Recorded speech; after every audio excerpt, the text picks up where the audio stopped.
Yeah, excited to see it. And, you know, I think Matan Rosenberg moving up, you know, with support from Vibrant Performance, moving up into this GRIDLIFE GT category, he was really solid in IBOC GLTC last year, won the championship over Eric Catil. It was pretty close, but he was really, really good. And I think there was some questions around who was going to be the dominant force in GRIDLIFE GT. Hans Horpedal, season champion, not running here this weekend. So doors wide open between Rosenberg and Arana, two previous GLTC competitors. You've got, of course, Eric Jensen there in row 2 in that FRS. Same story for him. But then AJ Hartman in that Ford EcoBoost 3.5-liter twin-turbo V6 Mustang.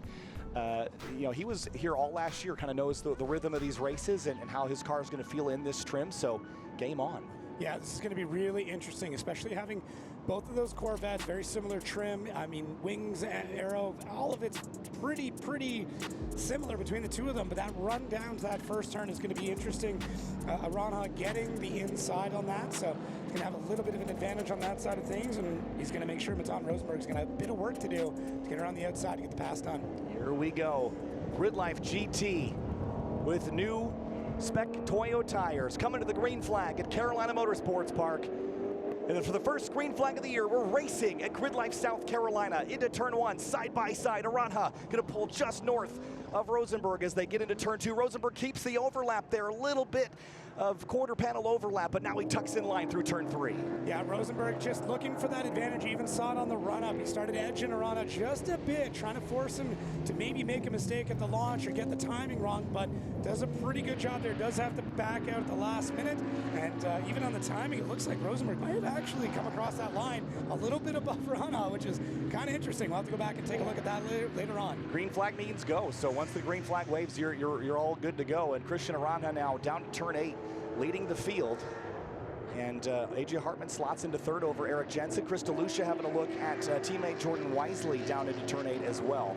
But AJ Hartman, twin turbos spooling, trying to run down that Vibrant Performance Corvette. Yeah, I'm expecting Hartman to be able to get a good dig at one of these tighter corners and potentially make that the spot that he's going to be able to get the pass done. But for right now, Rosenberg just dropped a tire on the left at the exit of the kink. Big moment there. Yeah, that could have been the moment that Hartman needed to be able to get back in there. So hopefully no damage done to Rosenberg. But AJ Hartman's going to be keeping an eye on that, potentially looking for the next spot where he's able to make the pass down. But for right now, Arana doing a great job pulling out a little bit of a gap over his competitors. Up to the final corner of lap number 1, Hartman putting some pressure on Matan Rosenberg. This could be the spot if he can get a good dig out of this corner, catch a little bit of a draft. It looks like he's peeking for it. He's peeking that window. Will he make a dive onto the inside, maybe go for a late break? I don't know if the gap is quite there for him. And finally, the -1 lap bug is fixed. I was excited about that for the timing and scoring pylon. Chris DeLucia up past Alex Pites there. He didn't end up getting by Jordan Wisely. And Eric Meadows, a little bit of a bottleneck back there behind the Corvette as they get things sorted. You see bottom right of your screen there, the KTM Tuners Veloster hunting over the curbs. Yeah, getting a bit of a spread there between the mid-pack and the back-pack, but our top 3 still very much within striking distance, although Arana doing a much better job of keeping these corners mighty clean and keeping that space out. Rosenberg right now has got to be fighting in his rear mirrors, and that alone can take some time out of your lap. It sure can, and Eric Jensen's lingering back there watching these two battle. If they spend too long in each other's mirrors and distracting each other, Jensen can pounce. Now, Eric Jensen had won a couple of races, Autobahn Country Club and at Heartland Motorsports Park, both in race 4s of the weekend at IBOC GLTC. He's never won a race on a broadcast. There's a little smoke coming from that car. I was just going to say, it looked like that gap has gotten a lot bigger, and there's a lot more smoke coming out of the back as they come into view of us. I'm not seeing any more of it. He's really hard on the brakes.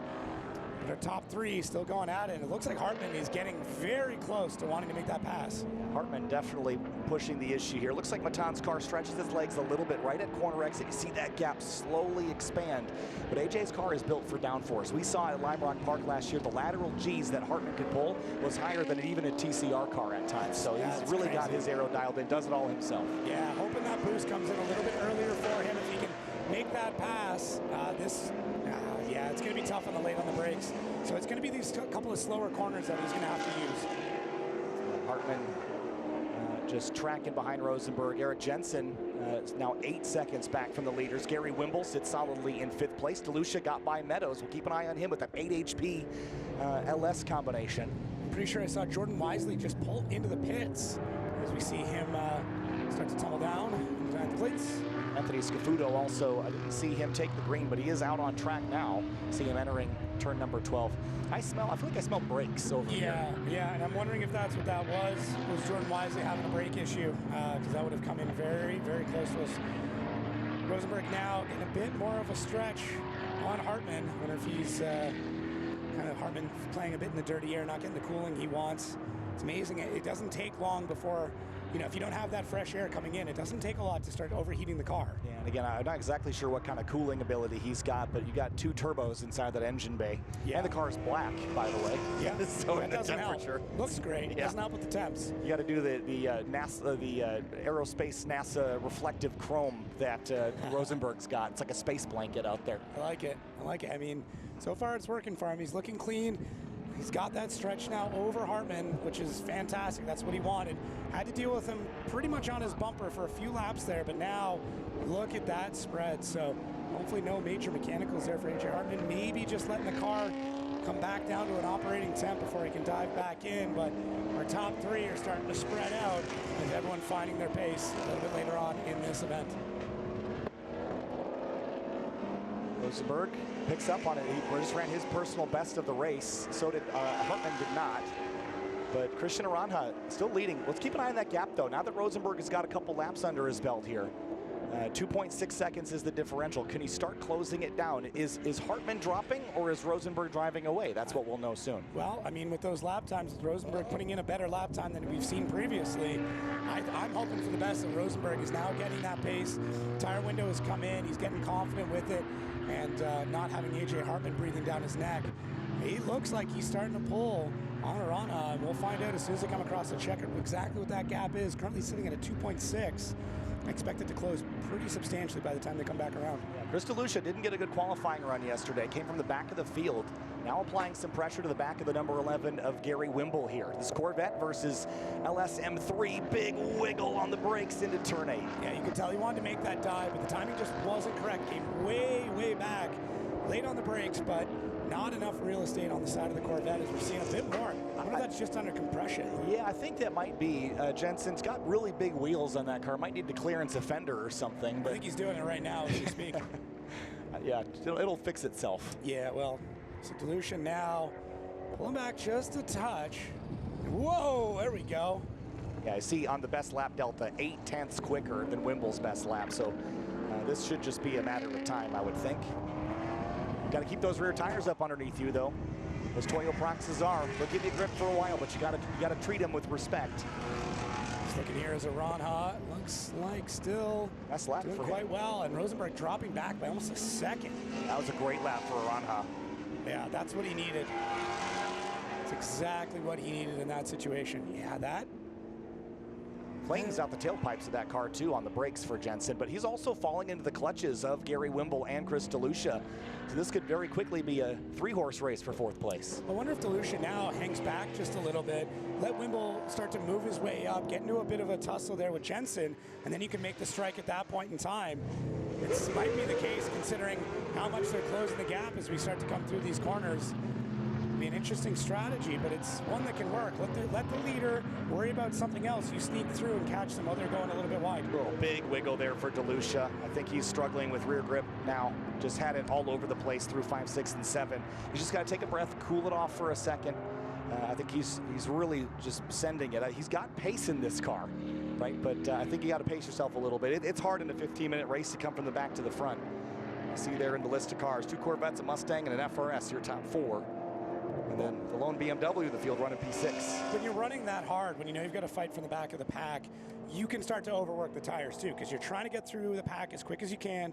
You're probably diving in a lot later than what you were hoping to. You're getting on power a lot earlier, and you're just not being very nice to these tires. So the Toyotas are holding up quite well, but might be time just to, as you said, take that breath, let everything come back to operating temp, and then go back at it. Gary Wimble holding station in P5. But trying to run down Eric Jensen. These guys are panicked right next to each other in the garages. Good friends. Wimble doing a good job of that. Starting to cut some time out of Jensen as our top 3 coming back to the pack. Rosenberg now with a almost 5-second gap over Aranha, who just looks untouchable this part of the race. Yeah, I mean, I think Rosenberg has definitely got his North Star set. It's going to be that 57 to go chase down Hartman. His best lap of the race, though, 141.725. Initially thought he was going to put some pressure on Rosenberg, but it's dropped back a little ways. But he's sort of in kind of no man's land right now, not catching Rosenberg, not dropping into the hands of Eric Jensen. I'm not sure if the audio picked up there, if it was from maybe the drift track, but I heard a lot of revving in and out. I wasn't sure if that was A.J. Hartman. We were focused on him, but it might not be the audio from that shot. I really hope not, because it sounded not great. Well, you see that on the graphic there, 3.5-liter V6. It's the EcoBoost twin turbo engine out of the Ford F-150. And you know, at revs, it kind of sounds a little bit like the old Ford GT GTLM car. Yeah. So, you know, it has a very unique note to it. Well, I mean, similar. I'd say similar with a big asterisk there from what Multimatic did. Funny enough, built not that far from where I grew up. I had a couple of friends actually work on that program, and yeah, it's one of those win on Sunday, sell on Monday, and that engine in that car right now is the direct result of that. The twin turbo V6 developed for the GT, and now in a pickup truck near you. Yeah, it's really neat. I mean, I'm sure that there's a lot of race car parts on the race car, but it's so interesting that you take an A.J. Hartman build with that same core engine block, and you can end up with a pretty similar note. If he could rev to 9,000 RPM, it would probably sound almost identical to it. But right now it's just stuck in third. But also consider season points, right? We're looking season long in this championship. Hartman came up short last year to Hans Horpedal by just a point. So hoping to maybe have a 1 point better by season's end. Yeah, Hartman dropping 2 seconds out of it. Jensen 2 seconds out of it. Wimble keeping up the pace though. So I'm wondering if Hartman kind of realizes where he's sitting, knows that he's got, you know, he's checking the straights. He's not seeing anybody even close to him. So why damage the car? You know, start to use the visual indicators of where everybody is in the pack. Slow things down. You know you've pretty much locked in third as long as everything holds up fine. So why risk it trying to push that hard to close a 10-second gap? Watching Christian Aranha, your race leader, leaving turn 8. And was on the curbing there and dropped the tires off the end of the curb. And there is a pretty significant rut at the end of that curb and dropped it down. And I have to feel like that's got to be rough on the car. But again, these cars are fairly robust. The C5 and especially all the modified parts they have on these things, it takes kind of a lot to knock things out of alignment. Yeah, they're incredibly stout. And I mean, these drivers are obviously getting into a lot more of the aftermarket as well. It's built to take this strain, but you know, why take the risk? Why take the risk? You're out in the lead right now. You've got a pretty healthy gap. A mistake like that can either end your weekends or just end your lead. That Jensen and Wimble battle is really heating up at turn 12 at the moment as well. We'll have to keep our eye on the flag stand too, because we could be approaching a white flag anytime. Remember, our races are anywhere between 12 and 18 minutes, give or take. No flag this time, so we'll continue. But that can happen at any moment. And when drivers see that, they know they just have 2.25 miles to get the job done. Yeah, 14 turns to glory. Everybody looking very, very clean through this whole thing.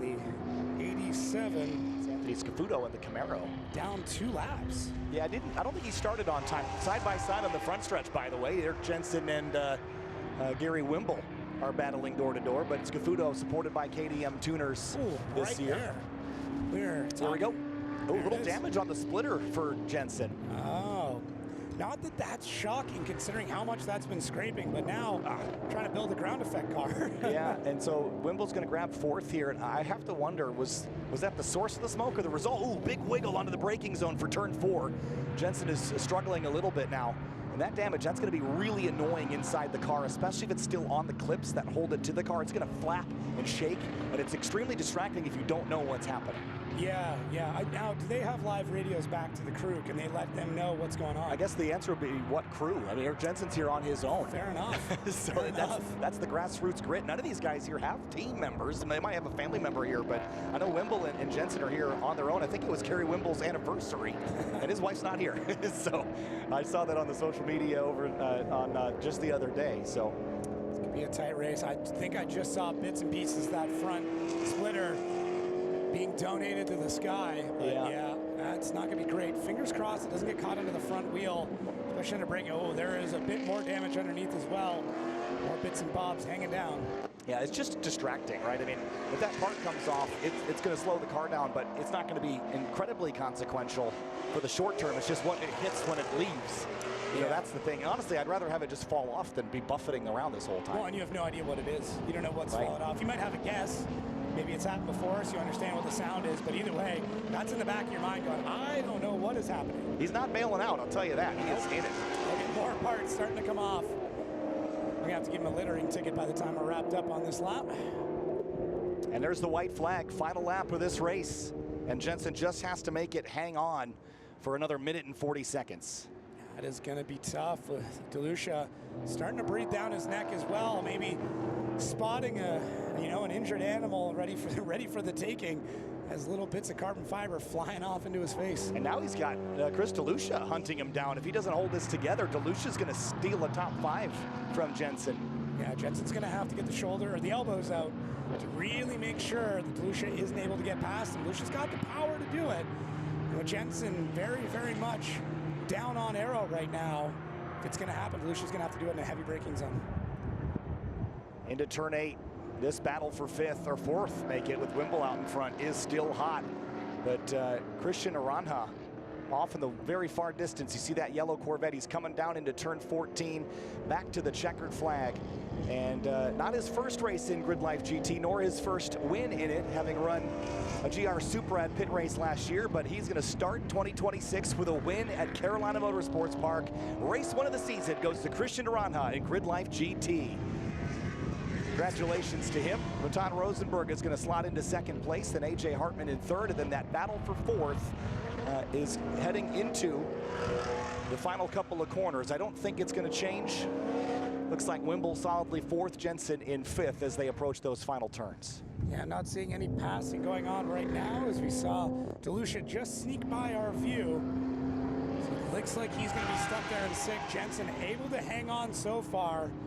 Let's take a look there at our leader, and that seems to be the case. Yeah, DeLucia really backed out of it. I was expecting him to be breathing down his neck. Yeah, I'm not sure if he's nursing an issue or what, but he was only, a second behind Jensen at the start of that lap and ended 5 seconds behind. So, and it looks like Jordan Wisely was able to get back on the racetrack after that issue he was nursing earlier. So that's good news. And then Eric Meadows here in that number 3. Something tells me he's got some work to do, because I think that car is faster than it's showing right now. Agreed. Yeah, it's tough to say, and we could ask, but they probably won't tell us. Let's have a look at our race results here for GRIDLIFE GT race number 1 from GRIDLIFE South Carolina. Christian Aranja at the top of the order, then Matan Rosenberg, Corvette, and then Mustang, A.J. Hartman 3rd.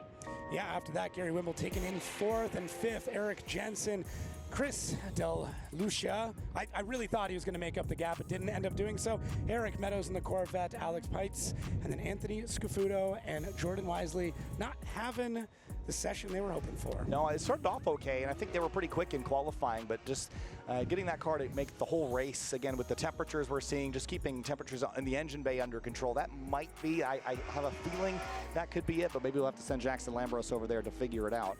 But Christian Aranja picking up his first win of the season, and 25 points for not only, actually, he's got 28 because of the 3 from qualifying. You're right. You're picking up those Toyo bucks to hopefully use a little bit later on. Yeah, Toyo bucks. Let's have a look at the highlights here from this first race, though. It was exciting. Here's a look at GRIDLIFE GT race 1.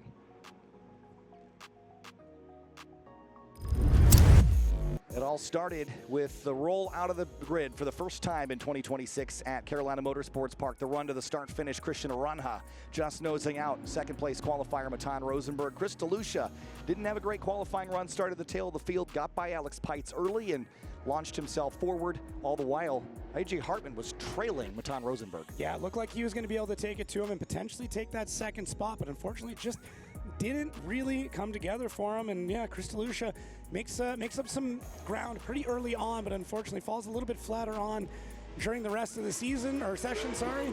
Maybe just thought, hey, that's good enough for me. I'll stick where I'm at. And I don't know if we were able to get the shot there of some front splitter action deciding to detach itself immediately. Christian Aranja ended up winning race number 1, picks up those Toyo bucks. And the first spec tire wheel-to-wheel GRIDLIFE race, at least with our internal classes here, we have a winner, and it's the number 57. GRIDLIFE GT Race 1 from South Carolina is complete.